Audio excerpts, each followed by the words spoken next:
Iran में एहतजाजी मुजाहिरों का दौर जारी है। मुख्तलिफ शहरों में मुजाहिरीन सड़क पर हैं और इसी बीच ईरान के अटॉर्नी जनरल ने इंतबाह दिया है कि एहतजाजी मुजाहिरों में हिस्सा लेने वाले किसी भी शख्स को खुदा का दुश्मन माना जाएगा। उन्होंने आगे कहा कि प्रोसिक्यूटर्स को मुकदमा तैयार करना चाहिए और उन अफराद से सख्ती से निपटना चाहिए जो मुल्क के साथ धोखाधड़ी करके और बदअमनी पैदा करके मुल्क पर विदेशी इक़्तिदार चाहते हैं।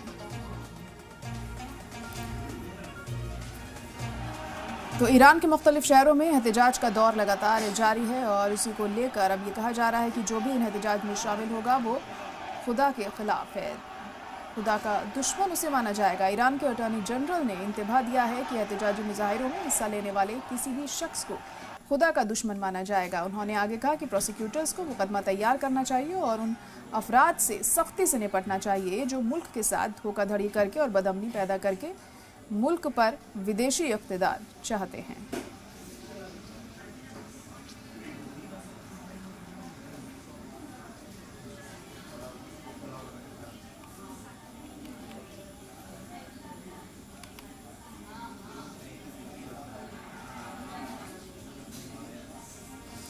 वहीं ईरान के वजीर खारजा ने कहा है कि यूएस और इजराइल ईरान में एहतजाजी जारी रखने के लिए मुदाखलत कर रहे हैं, बल्कि वह इन पुरतशद्दुद मुजाहिरों को हवा दे रहे हैं। उन्होंने ये बात लेबनान दौरे के मौके पर यूएस और इजराइल के हालिया बयानों और मुजाहिरीन को लेकर कही। हालांकि उन्होंने यूएस की इन धमकियों को ये कहकर खारिज कर दिया है कि मुजाहिरीन की गिरफ्तारी से गैर मुल्की मिलिट्री का दखल हो सकता है। ईरान के वजीर खारजा अब्बास अराक्ची ने कहा कि यूएस और इजराइल के बयानों से ये सब साफ है कि वह मुजाहिरीन को भड़काने की सीधी कोशिश कर रहे हैं। अब्बास अराक्ची ने कहा कि ये सच तो यह है कि यूएस और इजराइल पुरअमन मुजाहिरों को पुरतशद्दुद करने का रोल निभा रहे हैं। यूएस मिलिट्री दखल के बारे में एक सवाल का जवाब देते हुए उन्होंने कहा कि हमारा मानना है कि इसका इम्कान कम है, क्योंकि उन्होंने अपने पिछले हमलों की नाकामियों के बाद सबक सीखा होगा।